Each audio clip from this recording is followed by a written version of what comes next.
From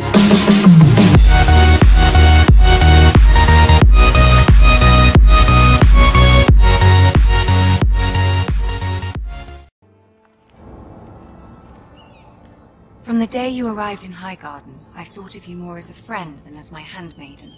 A dear friend, in fact. Thank you, my lady. And you know how I feel about what's happened to your family. I feel your pain as if it were my own.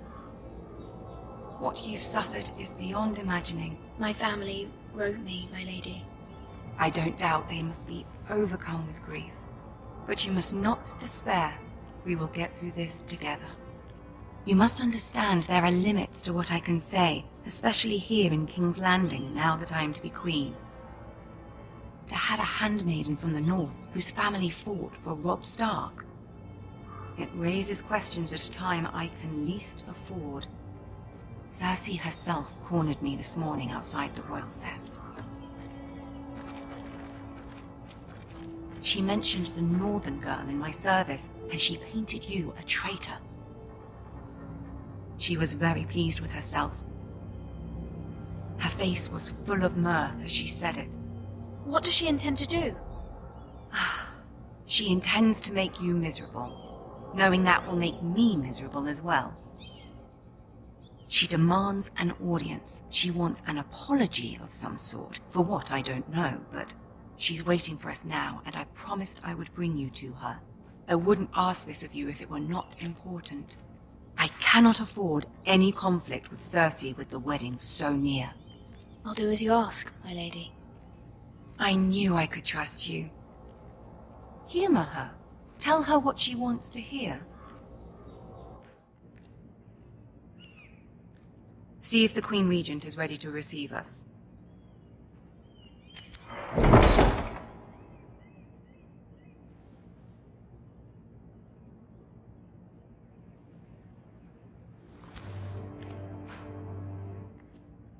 You'll be fine. I know you will. You may feel one thing, but you must say another.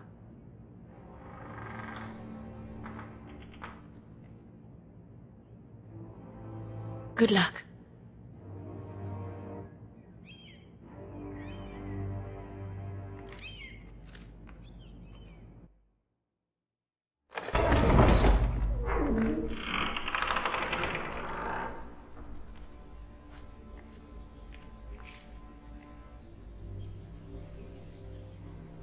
You can do this.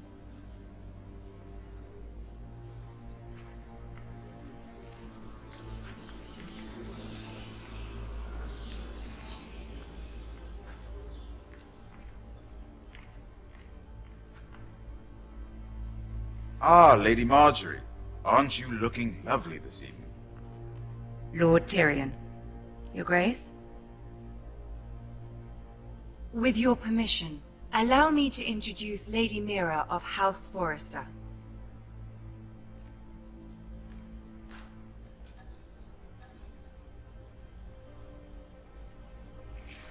Your Grace.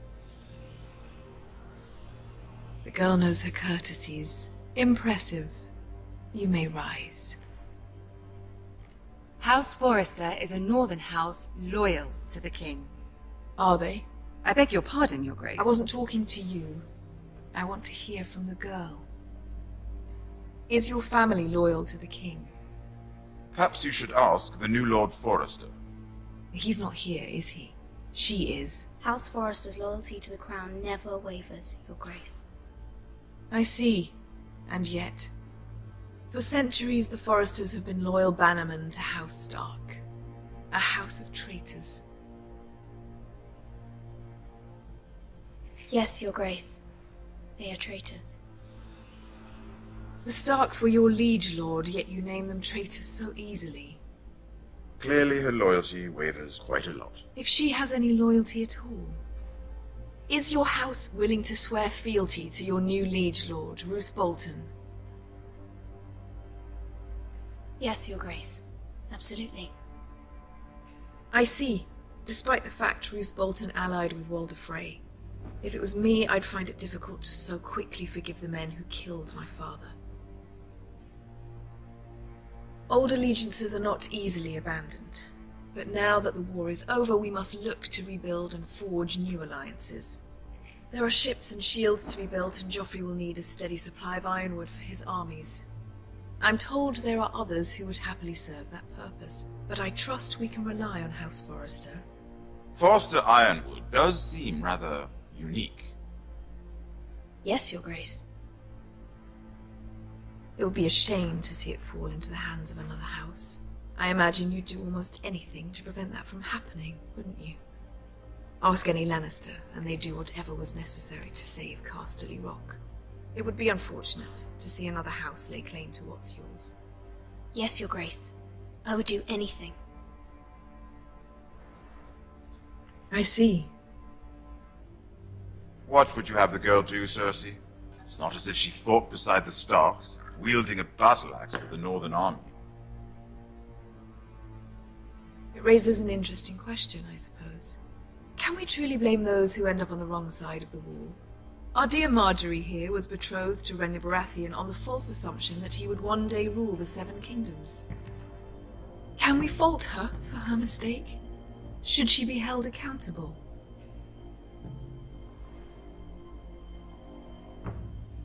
I'm sure she regrets it. Perhaps. Perhaps not. If there's a point to this, I hope you find it quickly.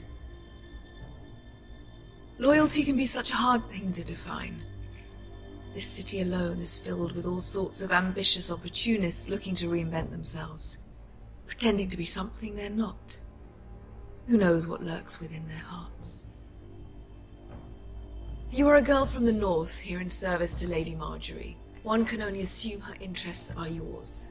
Yet loyalty to a king, that must be absolute, beyond question. And if your loyalties were to become conflicted between your king and the very person whom you serve, what would you do then? I'm sure she Let would... the girl answer the question. Go on. I would be true to the king, Your Grace. Well said. I was beginning to worry you didn't have your priorities straight. She is a threat to the crown, isn't she? The most dangerous handmaiden in all of King's Landing. My sense is this girl will say almost anything to get what she wants. Which is not very encouraging. I'd like a word with you, if I may. Of course, Your Grace.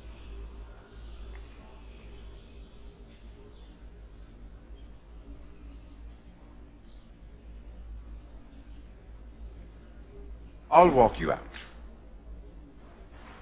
This may come as a surprise, but I met your father once, at the tourney at Lannisport. Even then he didn't trust Roose Bolton. We only spoke briefly, but your father struck me as an honorable man. You have my condolences for his loss. These would be trying times for your family, even under the best of circumstances. Thank you, Lord Tyrion. That's very kind of you to say. That certainly took courage. To so publicly declare your loyalty to Joffrey for all to hear. Poor Lady Marjorie was humiliated, although Cersei seemed quite pleased. It was quite the first impression. I, of course, found it all highly entertaining. I did it for Lady Marjorie. Rather odd, if that's what she asked of you. But I'm sure she has your best interests at heart. My sister and I have our differences. She takes great pleasure in her little charades. I take mine in thwarting them. We must find our amusements where we can. She threatened to give your ironwood to another house. It is the Master of Coin who decides such matters. The crown needs boats. Boats need wood, and I speak for the crown in this regard, not her. What are you suggesting? I suppose the crown could be persuaded to secure ironwood from House Forrester. Lady Marjorie might not look favorably on such an alliance, and it would infuriate Cersei. Although what would be amusing for me might prove rather dangerous for you and your house. Are you willing to risk that? It may be far too dangerous. It's a risk I'm willing to take, Lord Tyrion. Please. You are a brave girl, aren't you? I'll consider it. Now, if you'll excuse me, I promised Sansa I would join her for dinner tonight. 3 beautiful bottles of Dornish wine await my arrival. The mere thought of them makes me thirsty already. Thank you for the advice, Lord Tyrion. Just be careful. This is not the North. King's Landing can be a nest of vipers to the uninitiated.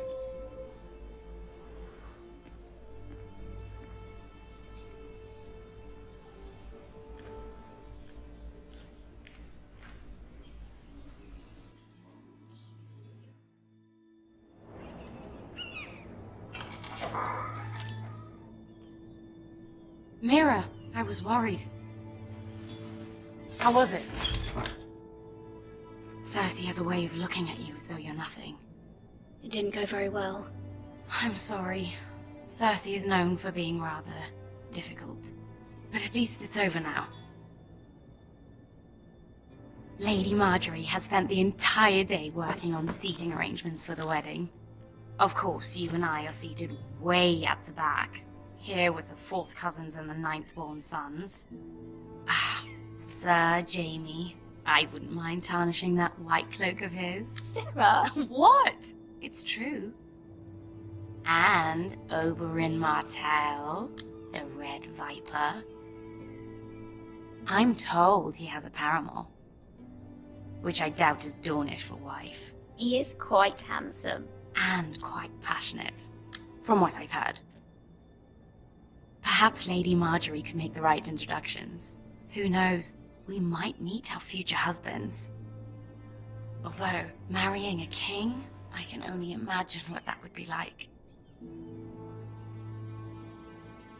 Would you marry Joffrey if it meant you'd become queen? He does have a certain look about him, and he's always treated Lady Marjorie well. I'd marry anyone if it helped my family. Right, of course. Well, I would marry him. Imagine the power you would have as Queen of the 7 Kingdoms. I might even allow you to be my handmaiden. Let's see, who else should we marry off? Brienne of Tarth and Tyrion Lannister. What a perfect match! Sir Bronn and... What are you doing?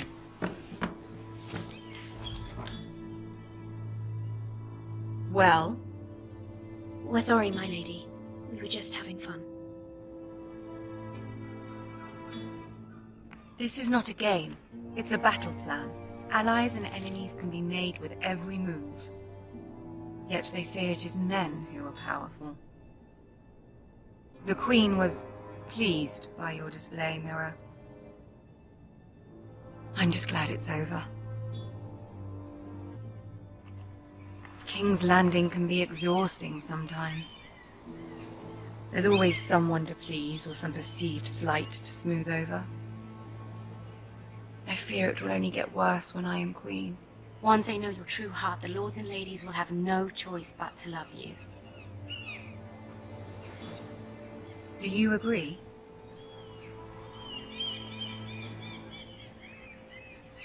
Once you are queen, the lords and ladies will do their best to please you. You learn very quickly.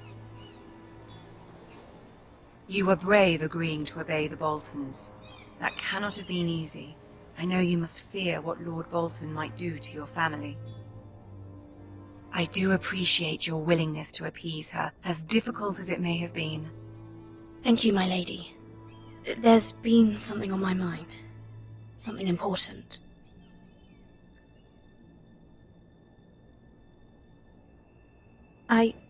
I did have a favor to ask of you in return. Whatever you wish to say, you can say it in front of Sarah. There are no secrets between us.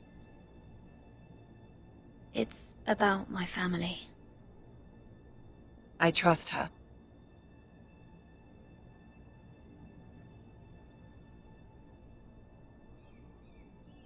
Go on. Ask. I received a letter from my family. I fear my family will suffer if Ramsay is left to do as he likes.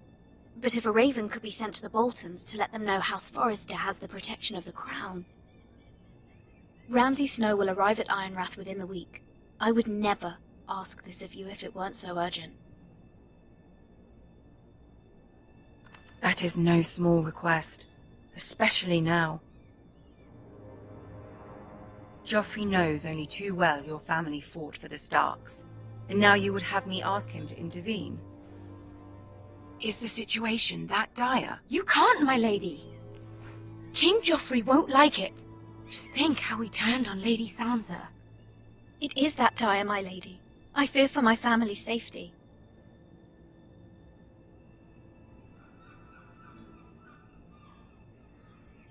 I don't know, Mira.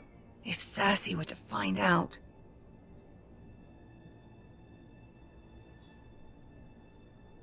Don't let the Queen bully you. You have power over him, Lady Marjorie, as no one else does. Not even his mother. Ramsay Snow will arrive at Ironrath within the week. I would never ask this of you if it weren't so urgent. Very well. I'll make your request, but I cannot promise anything. Thank you, my lady. I will send a raven to my family at once.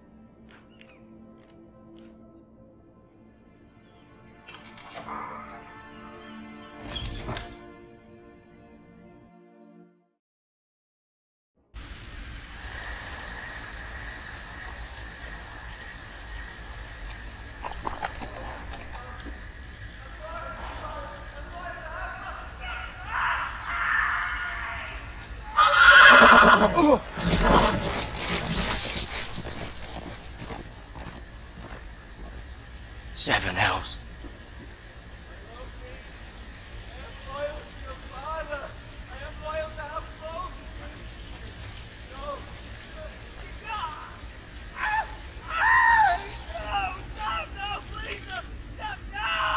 Let's play a little game, shall we?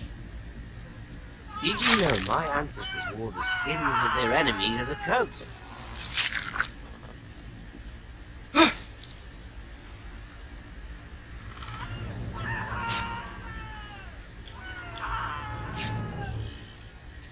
Not my best work, unfortunately. I suppose I have fallen out of practice. But he didn't make it easy, what with all that bloody noise. Like a drowning cat. I thought he'd never stop. As my father likes to say, a naked man holds few secrets, but the flayed man holds none. Pity he didn't know your father was the Warden of the North. He does now. How much further is it to these foresters? A day, my lord. 2 at most. What was that? My lord? Shh! Listen.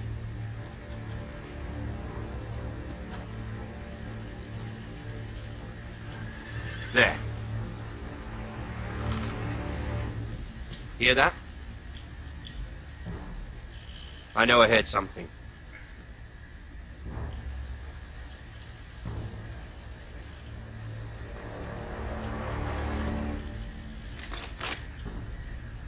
Never mind. We've wasted enough time already.